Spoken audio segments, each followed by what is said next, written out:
Yo soy abogado y me dedico al derecho tributario, pero más que hablar de derecho tributario, yo quisiera invitarlos a que reflexionemos sobre algunos temas que a mí me parecen muy interesantes y los quería compartir con ustedes, que los reflexionemos, básicamente desde el aspecto del litigio. Nosotros nos dedicamos una parte sustancial de nuestra vida profesional al litigio. El doctor Calatrava tiene a su cargo el área de litigios civiles y comerciales, y yo de la parte tributaria, contencioso-administrativa y judicial, tenemos un gran porcentaje de actividad profesional de litigios. De esa actividad profesional, gran parte se desarrolla en la Corte. Cuando un litigante hace el análisis de sus casos, independientemente del análisis técnico que realiza, generalmente, o básicamente, o esto creo lo que que habría que hacer, uno de los objetivos fundamentales es tratar de dilucidar cuál es el tribunal de mayor neutralidad donde plantear las controversias que uno, si las lleva sanamente, normalmente considera que le asiste el derecho. La búsqueda del tribunal neutral. Para los tributaristas que desarrollan controversias o disputas en sedes provinciales o municipales, siempre intentan sustentar fuero federal para alejarse de, en algunas jurisdicciones, no se puede hacer generalizaciones, para alejarse a veces de jurisdicciones de la justicia provincial que a veces se perciben como más proclives a fallar a favor del Estado. En otras jurisdicciones las estrategias son distintas. No se puede sostener fuero federal, son pocas las compañías y las actividades que permiten sostener fuero federal y esto plantea una serie de problemas procesales bastante complejos y se opta por seguir la línea de la justicia ordinaria. Nosotros siempre decimos, entendemos que el tribunal por naturaleza más neutral existente hoy por hoy es la Corte Suprema. La Corte Suprema, y esto es algo que yo decía ayer, lo que no vale es decir, los tribunales me gustan cuando fallan a favor y no me gusta cuando fallan en contra. Si compartimos los tribunales, los juicios son juicios, se pueden ganar y se pueden perder. Entonces, no es correcto manifestar desagrado exclusivamente por las sentencias que no me dan razón y agrado por las que me dan razón. Los tribunales podemos estar de acuerdo o no estar de acuerdo. Lo que es importante es la valoración que nosotros tenemos con respecto a los principios de equidad, ecuanimidad y neutralidad que tiene el tribunal. A veces perdemos y a veces podemos ganar. En todo caso, la valoración con respecto al tribunal tiene que ser la misma.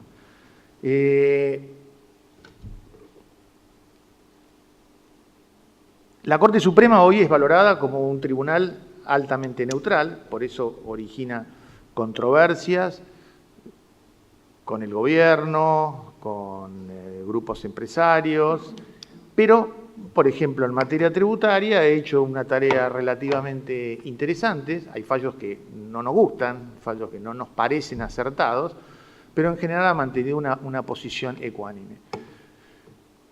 Y bueno, ¿qué pasa con la Corte? ¿Cuál es la valoración que se hace? ¿Cuál es? Porque hay un dicho que normalmente se utiliza entre los litigantes, la Corte es la Corte. La Corte es distinto. La Corte es independiente de esta Corte. La Corte tiene tradición, modos, formas, doctrina y una constitución que a veces excede o supera la de sus propios integrantes. La Corte Suprema de Justicia, como nosotros sabemos, plantea algunas dificultades. Por lo pronto, yo diría que plantea tres dificultades básicas. Dificultades desde el punto de vista técnico, dificultades ahora desde el punto de vista formal y el tema sobre el que quiero que reflexionemos, que son los cambios de jurisprudencia de la Corte. Nosotros sabemos que la Corte ejerce su jurisdicción por apelación ordinaria, en los casos en los que las leyes concedan ese recurso de la sentencia de cámaras federales, por apelación extraordinaria, artículo 14 de la Ley 48, y para dirimir cuestiones de competencia en los casos del artículo 9 de la Ley 4055, y finalmente en los casos de competencia originaria y exclusiva, de acuerdo a lo que establece el artículo 117 de la Constitución. Entonces serían los 4 canales de acceso: apelación ordinaria, apelación extraordinaria, cuestiones de competencia, competencia originaria y exclusiva. El 117, como dice Bianchi, es una competencia establecida en razón de las personas por la vinculación entre los artículos 116 y 117. Surgen algunas limitaciones y ampliaciones para ambas categorías. El manejo de la técnica de los recursos ante la Corte ya plantea una serie de dificultades, porque hay que hacer un sustento adecuado y no cualquier cosa, no cualquier causa puede ser objeto de llegar a la Corte Suprema, porque hay determinados condimentos técnicos y de fondo que hacen complejo. Hay gente que se especializa expresamente en competencia originaria o en recurso extraordinario y tiene unos vericuetos importantes, ¿no?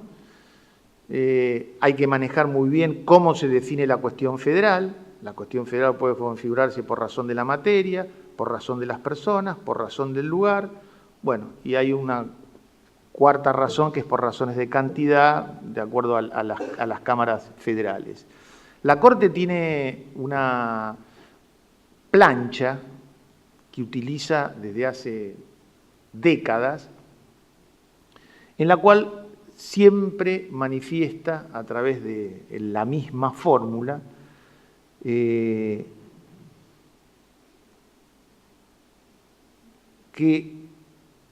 es reiterada doctrina de nuestro más alto tribunal que para los pleitos en el que se cuestionan leyes y decretos provinciales que se califiquen de legítimo caben 3 procedimientos y jurisdicciones, según la calidad del vicio imputado. Si son violatorios de la Constitución, tratados o leyes federales, debe ir a la justicia nacional. Si se arguye que una ley es contraria a la Constitución provincial o un decreto es contrario a la ley del mismo orden, debe ocurrirse a la justicia provincial. Si se sostiene que la ley y decretos son violaciones de instituciones provinciales y nacionales, debe irse primeramente a los estrados de la justicia provincial y, en su caso, llegar a la Corte por recurso extraordinario vía el artículo 14 de la Ley 48. Es enorme la cantidad de asuntos que se pretende que sean objeto de materia por la Corte y la Corte rechaza porque están mal planteados, porque no hay cuestiones federales, porque no tienen sustento. Entonces, la Corte, y aparte, por ejemplo, tiene la facultad, que no tiene ningún tribunal del país, de elegir los temas respecto de los cuales decide. Puede entender que una cuestión no es de interés institucional de la Corte y le dicen, metieron un 280. La Corte no va a entender este tema. ¿Por qué? La Corte es la Corte. 280 y se acabó. Este tema nunca sabremos por ahora si se iba a ganar o si iba a perder. Se perdió porque la Corte no quiso entender. Bueno, no sabemos de acuerdo a quién haya venido. Que eso es una facultad absolutamente excepcional. Entonces, tengo algunas dificultades técnicas. Ahora tengo algunas dificultades incluso desde el punto de vista formal. La Corte sacó una acordada y hay que respetar, hay que tener una plantilla con un tipo de letra, una cantidad de renglones y una cantidad de hojas. No se imaginan la cantidad de recursos que rechaza la Corte por cuestiones formales, por la letra, por las hojas o por los renglones. Las discusiones que hay con respecto a si yo el día de mañana interpongo un hecho nuevo, integra el recurso extraordinario y por ello me podría dar por incumplido la cuestión formal, porque se imaginarán que para un abogado, digamos, para un abogado perder un asunto por el fondo puede ocurrir. Ahora, hay dos cosas que son intolerables: que le rechacen in limine o que le decreten la improcedencia formal. Eso es de una humillación tremenda. y tener un recurso rechazada por cuestiones formales en la Corte, y ocurre un montón. Entonces, tenemos algunos problemas adicionales en relación a aspectos formales. Todavía hay mucha gente, la mayoría de los abogados no se enteró que para la queja hay una notificación electrónica, ¿no? Y salen como así, pum, pum, pum. Y simplemente por cuestiones formales. A esto nosotros tenemos que agregar, y ya entrando al tema que a mí me gustaría que reflexionemos, el de los cambios jurisprudenciales. ¿Qué pasa? ¿Cómo es el tema de cuando la Corte abandona los propios precedentes que tiene? Porque la verdad es que ser abogado, y no importa si es un juicio que involucra al Estado nacional, o provincial, o municipal, o entre particulares, o entre privados, ser el abogado en un caso donde la Corte modifica la jurisprudencia, y ahora vamos a ver, en forma que valoramos injustificada, en forma implícita, y modificando jurisprudencia tradicional del tribunal durante muchos años, es una frustración, dice, justo a mí me tocó. Digamos. El pobre hombre, no voy a hablar de casos de la provincia, pero el abogado, estamos en confianza, pero el abogado de IBM, que le tocó IBM contra provincia de Misiones, donde se estableció una jurisprudencia que después fue cambiada. Dice, justo 40 años de doctrina en un sentido y mi causa, la Corte cambia y la pierdo. Y la Corte se declara incompetente. Y encima con posibilidad de que 4 causas después vuelva a cambiar y retome la postura originaria. ¿Cómo es esto? ¿Cómo es ese juego? ¿Cuáles son las reglas? ¿Hay reglas? ¿O la Corte hace lo que quiere?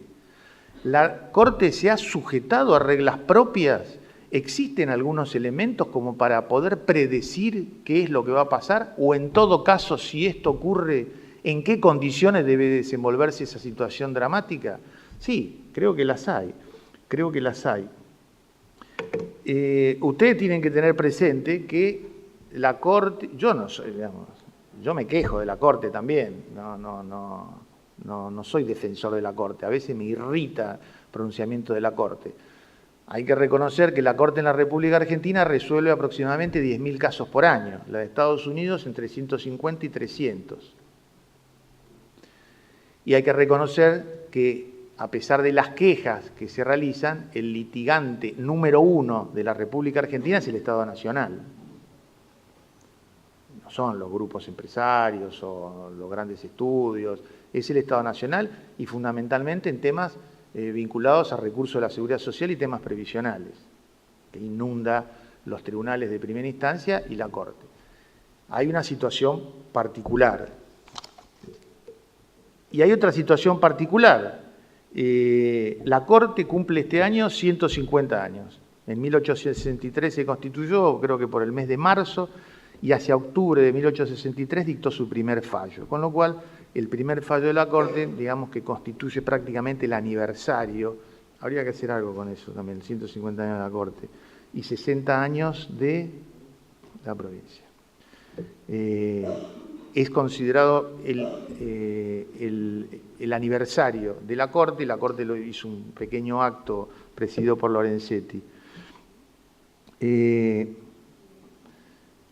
La Corte ha establecido desde largo tiempo atrás que no está en discusión el reconocimiento del principio sentado por el tribunal desde el tradicional precedente dictado, una de las causas históricas, que es Vareta,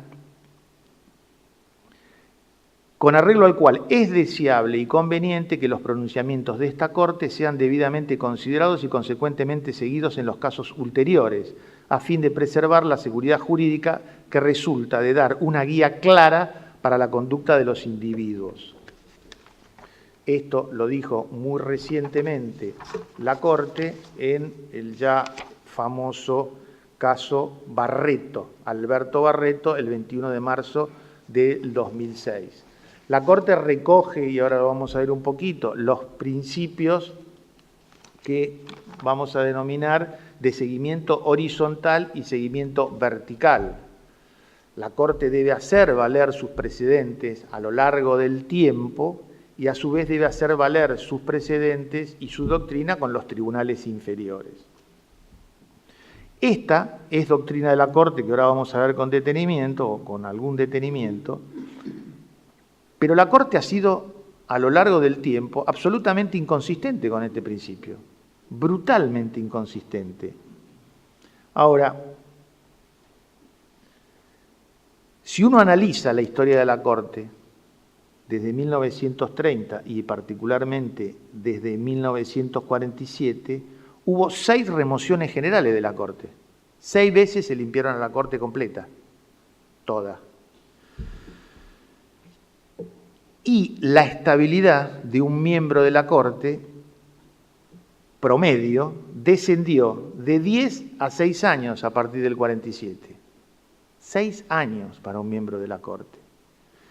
Y desde 1947, solo el 10% de los jueces, 6 de 63, se fueron por muerte o retiro voluntario. Esto ya da una pauta de la inestabilidad institucional. La inestabilidad institucional origina inestabilidad jurídica y el cambio y el vuelco de los precedentes.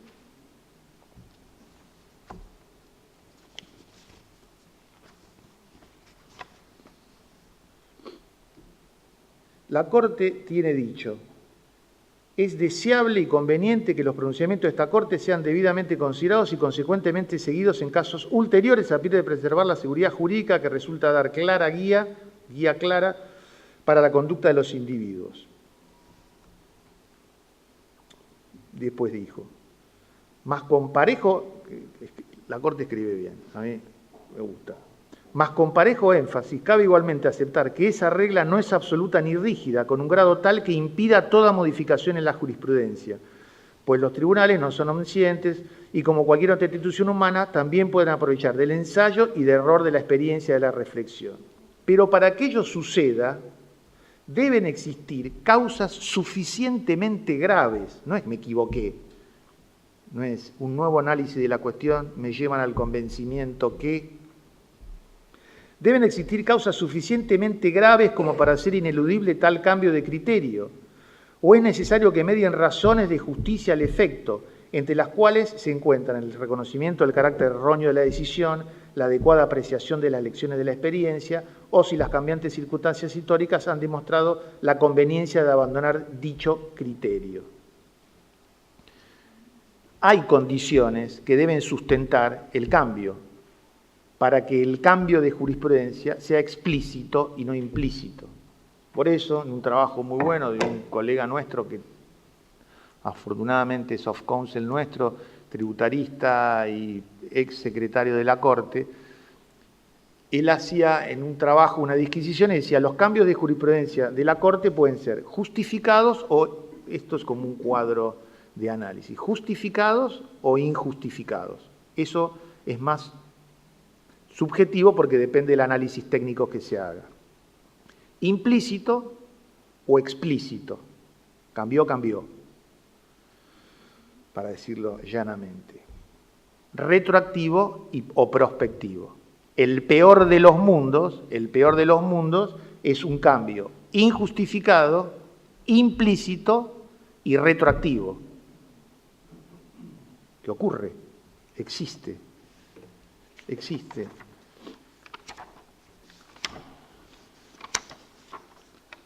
La Corte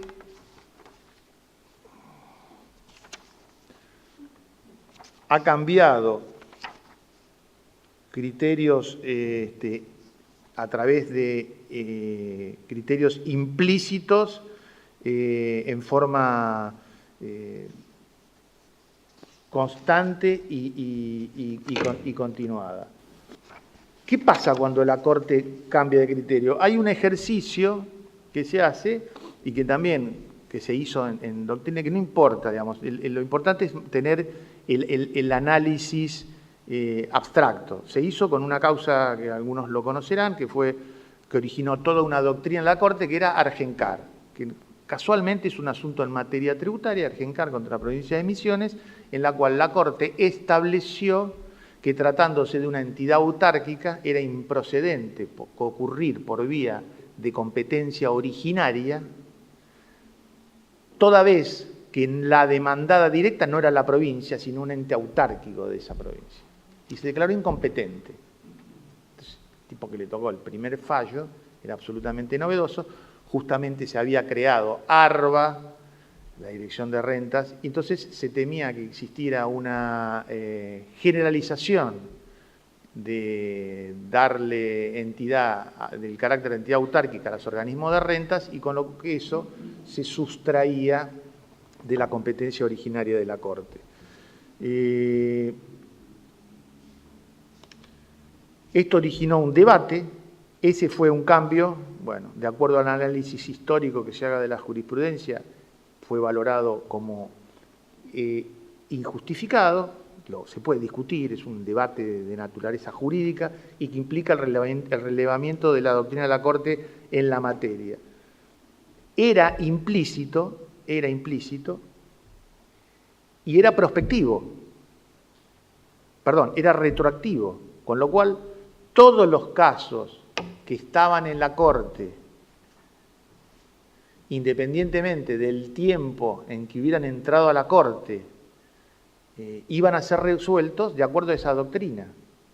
Si esa doctrina hubiera existido o hubiera sido convalidada con anterioridad, muchos de esos litigios no existirían, porque si yo sé que esa es la doctrina de la Corte, en un caso similar no hubiera recorrido la Corte. Entonces, ¿cómo se soluciona este tema? Bueno, básicamente se soluciona a través de remedios constitucionales.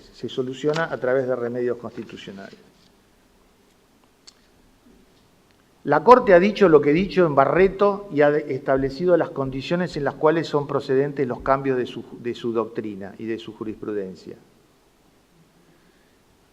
La Corte ha sostenido la validez de carácter horizontal y vertical de los fallos.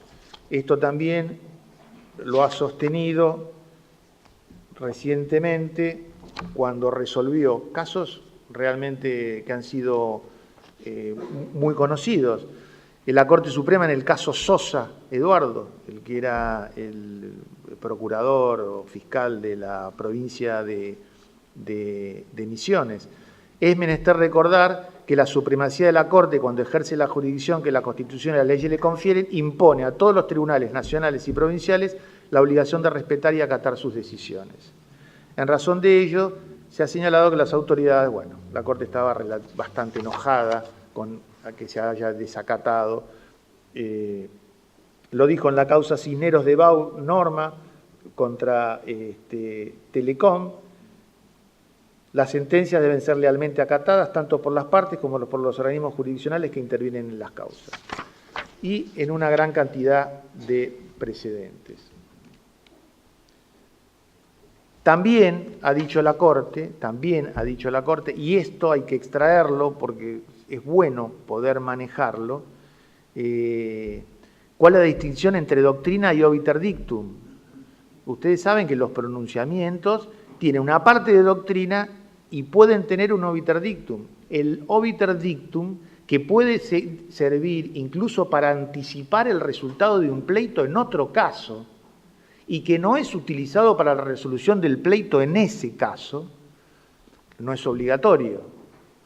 Y hay muchos obiter dictum, que hay que saber leerlos, hay que saber interpretar el pronunciamiento, y le vuelvo a repetir, incluso puede predecir el comportamiento del tribunal en otros casos, que a veces el mismo tribunal anticipa. La ley dictada al amparo de esta debería ser considerada inconstitucional y no sirve en forma directa, no conforma parte de la doctrina de este fallo que estamos resolviendo, pero me lo están diciendo. Obiter dictum no es obligatorio y no sirve para la solución.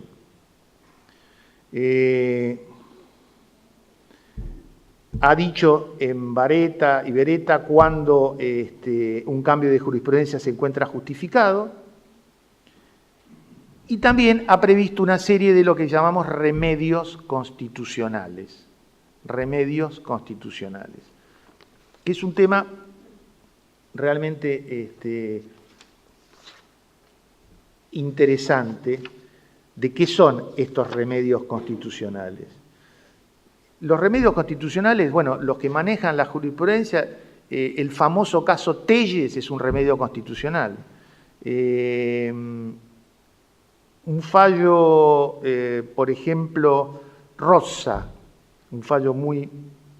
Siri, que estudiamos todos, es un remedio constitucional. Delfino es un remedio constitucional.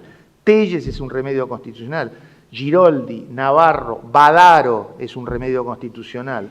Rossa se declaró la improcedencia de establecer un sistema de subrogancias para vacantes de puestos del Poder Judicial. Pero la Corte dijo, si yo hago operativo este criterio y este fallo, a partir de hoy explota. Entonces creó un remedio constitucional en el cual estableció por sentencia un mecanismo progresivo de adaptación al nuevo sistema.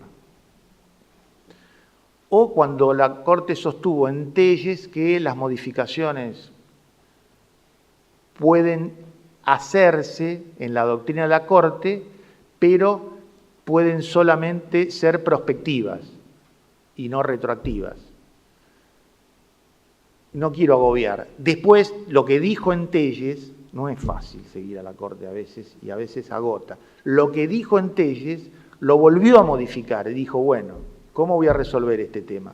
Porque fíjese, si usted tiene ese asunto, le cambiaron la jurisprudencia, usted considera que es injustificada, es retroactivo, es implícito, y encima le ponen las costas. Entonces ya es, digamos, bueno, la Corte estableció que todo lo que tuviera autos para sentencia tenía un tratamiento y lo que no tuviera autos para sentencia tenía otro tratamiento. Y las costas por su orden. Menos mal. Entonces, estos son los remedios constitucionales.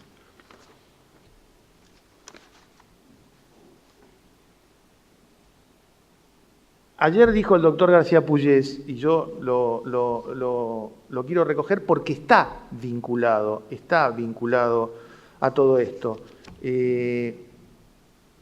Nos tenemos también, y la Corte, yo aprendí mucho litigando con la Corte, cuando yo empecé, no quiero hacer autorreferencial porque eso es espantoso.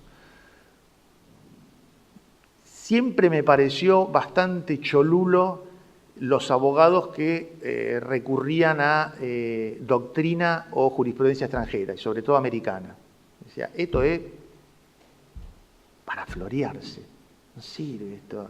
Madison contra Maryland, Corte Suprema, Marshall, el juez dijo, el juez, a mí qué me importa qué dijo el juez Marshall, yo quiero saber qué dice Boyano. Y la verdad es que la Corte utiliza mucho la doctrina y la jurisprudencia de la Corte norteamericana, sobre todo en materia de tributación provincial y de tributación local. Utiliza mucho. Y hay muchos precedentes que pivotean sobre jurisprudencia americana, ni francesa, ni italiana, ni española, americana. Y decía García Pugliese, ojo que también, y vamos a adelantarnos, cuando habló de las cárceles de Mendoza, hay todo un derecho supranacional que se nos viene encima y que empieza a ser aplicado por los tribunales. Entonces nos encontramos frente a una sentencia que para mí es extraordinaria por lo bien escrita que está, que es Losicer Jorge Alberto, de la Corte Suprema del 26 de junio del 2012, y cuya lectura les recomiendo, que provenía de un sumario que venía del Banco Central. El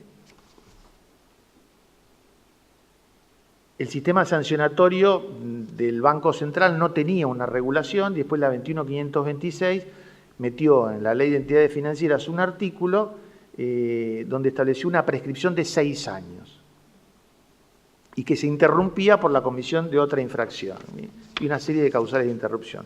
La cuestión es que cuando llegó a la Corte este asunto, el tema llevaba 19 años. 19 años llevaba el sumario. 19 años. La Corte se puso loca de una forma... entonces, ¿qué hace? Recurre, se mete con el artículo 75-22 de la Constitución, los tratados de derechos humanos, empieza a hacer su razonamiento, empieza a desgajar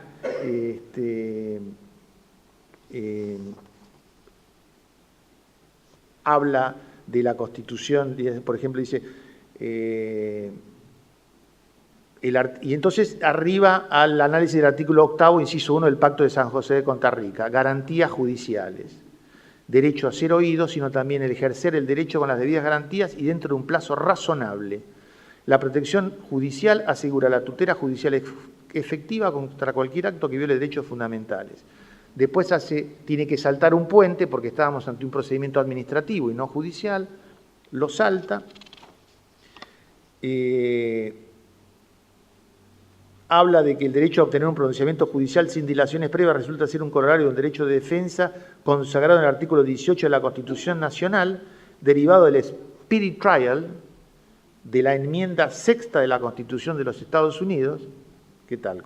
En este sentido, y desarrolla la doctrina, hace el desarrollo jurisprudencial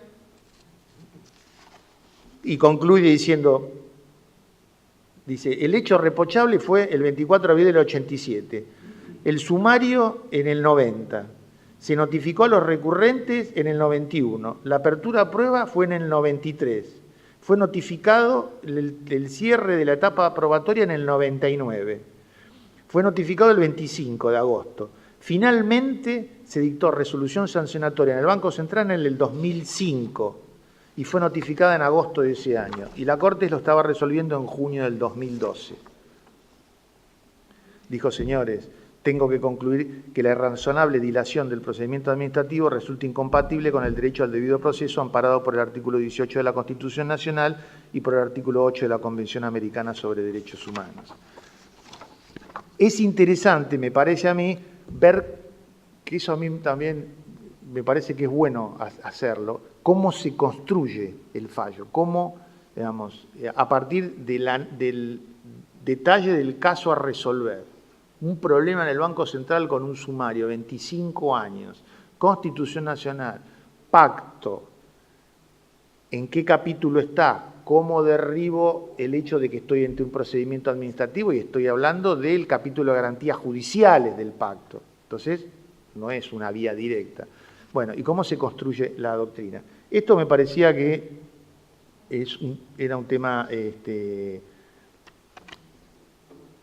interesante para resolver. De la misma manera, me quedan 10 minutos, ¿no, doctor Calatrava? Que me mira torcido. Nosotros nos llevamos bastante mal.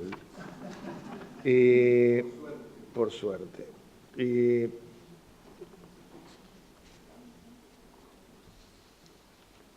También resulta interesante, y es esta misma línea de razonamiento, lo que resolvió la Corte en el caso Palacios, que era un señor que lo echaron de que ahora no lo encuentro, después se lo voy a comentar. El tipo perdió una constancia y un abogado con una paciencia enorme, perdió en primera instancia, en segunda instancia, la Corte le rechazó el recurso extraordinario y fue a la Comisión Interamericana y lo ganó el tipo. Lo ganó, una cosa de una constancia impresionante.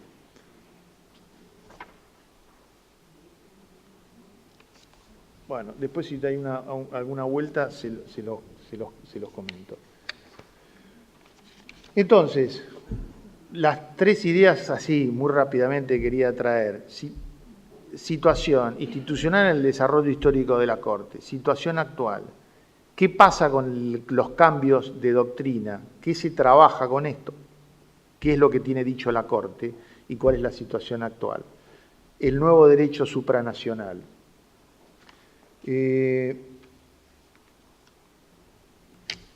Hablábamos ayer, y con esto termino en 5 minutos, una de las herramientas en el litigio más utilizadas hoy por hoy es la acción declarativa. Comentábamos en una parte, no me acuerdo si con el doctor Santiago o con García Pugliese y Calatrava, la acción declarativa, bueno, está claramente tipificada en el artículo 322. No existe la acción declarativa de inconstitucionalidad. No hay ninguna norma que tipifique una acción declarativa de inconstitucionalidad. Ahora, en alguna época, los juzgados federales de la provincia de Buenos Aires y Santa Fe, y yo lo comentaba, decía, mira, acá hay 2 pilas. En esta están las acciones declarativas, puras y simples. Y en esta las acciones declarativas de inconstitucionalidad. Estas no las tratamos, porque están mal hechas. Y vemos las acciones declarativas de inconstitucionalidad. Doctor, no, uno tampoco se va a pelear con el magistrado, obviamente. Ustedes saben cómo es esto. No existe, doctor, la acción declarativa de inconstitucionalidad. ¿Cómo no existe? Sí, es una creación de la Corte. Mire, haga lo que quiera, pero estas no las tratamos. Por supuesto, es todo igual, nada más que arriba en el título hay que poner declarativa de inconstitucionalidad. No hay ningún problema. Nosotros tenemos básicamente 3, 4 requisitos: que la actividad administrativa afecte un interés legítimo, que el grado de afectación sea suficientemente directo y que la actividad tenga concreción bastante. Inexistencia de otra vía que pueda ser considerada idónea. Yo creo que hay mucha gente que no entiende bien la acción declarativa, porque dice, si uno está impugnando una norma de rango legal, ¿cuál es la incertidumbre?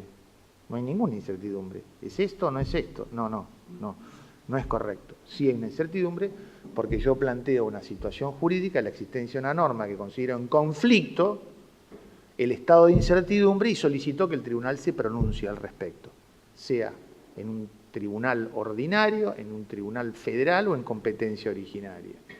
Ahora que somos estudiosos del Código de Procedimiento de la provincia, y el doctor me mandó unos machetes, el doctor Santiago, vemos que a diferencia de la legislación a nivel nacional, acá sí hay una vuelta con respecto a la vía impugnativa de inconstitucionalidad con la acción declarativa. Me parece que está bastante más clara. Si yo tomo el 322 del Código de Procedimiento dice que lo que dice, bueno, lo acaban de modificar. Ahora, si yo voy a la redacción que tenemos acá, dice que no es comprensiva de la materia prevista en el artículo 185, respecto de la cual deberá estarse al párrafo primero del artículo 786. Si le pifio me dicen que no me pongo colorado, pero este era el análisis que veníamos hecho. Y el 785, objeto del juicio, y de acuerdo con lo dispuesto por la Constitución de la provincia, se podrá demandar de declaración de inconstitucionalidad de ley, decreto, ordenanza, resolución o reglamento que estatuya sobre la materia regida por aquella. Deberse observarse el procedimiento, y el 786, plazo de 30 días. Con lo cual, el juego es distinto, me parece, y toda o alguna de las consideraciones que hice antes no serían aplicables. Acá creo que hay 2 claves, por lo menos a nivel nacional y en la jurisprudencia de la Corte y de los tribunales federales.